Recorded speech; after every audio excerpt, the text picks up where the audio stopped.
माननीय उपसभापति महोदय, आज एक महत्वपूर्ण बिल पर इस सदन में चर्चा हो रही है। महत्वपूर्ण इस मायने में है कि पूरी दुनिया इस समय ट्रिपल क्राइसिस से गुजर रही है। एक तरफ क्लाइमेट चेंज का क्राइसिस है, दूसरी तरफ डेजर्टिफिकेशन ऑफ लैंड का क्राइसिस है और तीसरी तरफ लॉस ऑफ बायोलॉजिकल रिसोर्सेज का क्राइसिस है। और भारत ने 2015 के पेरिस एग्रीमेंट के बाद से माननीय प्रधानमंत्री जी के नेतृत्व में दुनिया के इस एनवायरमेंटल क्राइसिस का क्लाइमेट एक्शन के द्वारा माकूल उत्तर दिया और दुनिया का नेतृत्व करने का काम ये माननीय प्रधानमंत्री जी के नेतृत्व में किया।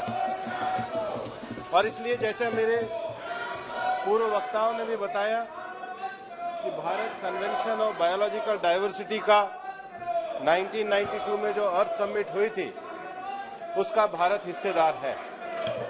और 1992 की ये जो बायोलॉजिकल डाइवर्सिटी की जो कन्वेंशन को हमने स्वीकार किया, उसके बाद 2002 में बायोलॉजिकल डाइवर्सिटी एक्ट आया। और ये संयोग है कि 2002 में हमारे एनडीए के प्रधानमंत्री माननीय अटल जी के नेतृत्व में सरकार थी और आज समय अनुकूल बना रहे, तब भी देश में एनडीए की ही सरकार कार्य कर रही है। ये दर्शाता है कि देश के विकास में किस प्रकार का योगदान पिछले 9 वर्षों में माननीय प्रधानमंत्री जी के नेतृत्व में और विशेष रूप से पर्यावरण के क्षेत्र में दिया है।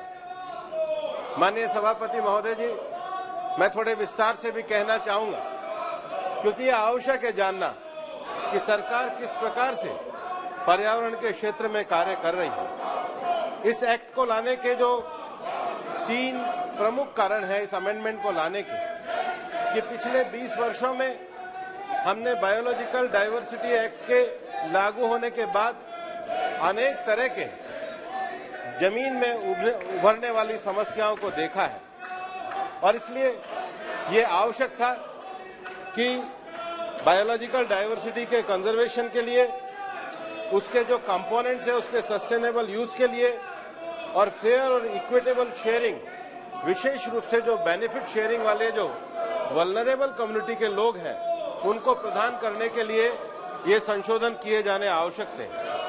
और इसलिए जब इस बिल को यहाँ पर रखा गया तो दोनों सदनों की संयुक्त संसदीय समिति को ये बिल दिया गया। मैं इस बात के लिए हमारे संयुक्त संसदीय समिति के अध्यक्ष डॉक्टर संजय जायसवाल जी और उनके नेतृत्व में जितने भी सदस्यों ने भाग लेकर इस संशोधन के लिए सुझाव दिए वो सार्थक लिया है, इसलिए मैं संसदीय समिति को इस कार्य के लिए बधाई भी देना चाहूंगा।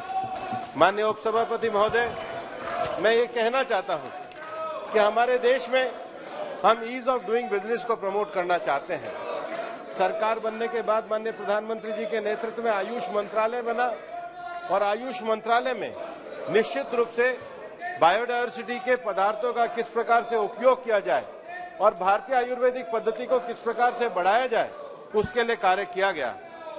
और इसलिए इस क्षेत्र में अनुसंधान हो, इस क्षेत्र में सहयोग हो, इस क्षेत्र में एकेडमिक सहयोग हो, इसके लिए इस बिल में अमेंडमेंट किए गए हैं।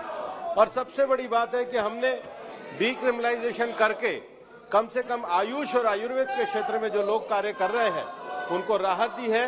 देश में ईज ऑफ डूइंग बिजनेस और ईज ऑफ लिविंग का जो माहौल माननीय प्रधानमंत्री जी के नेतृत्व में बना है उसको आगे बढ़ाने का कार्य इस बिल के अमेंडमेंट के द्वारा किया जा रहा है। माननीय सभापति महोदय, मेरे पूर्व के वक्ताओं ने भी इस विषय को आपके सामने रखा है।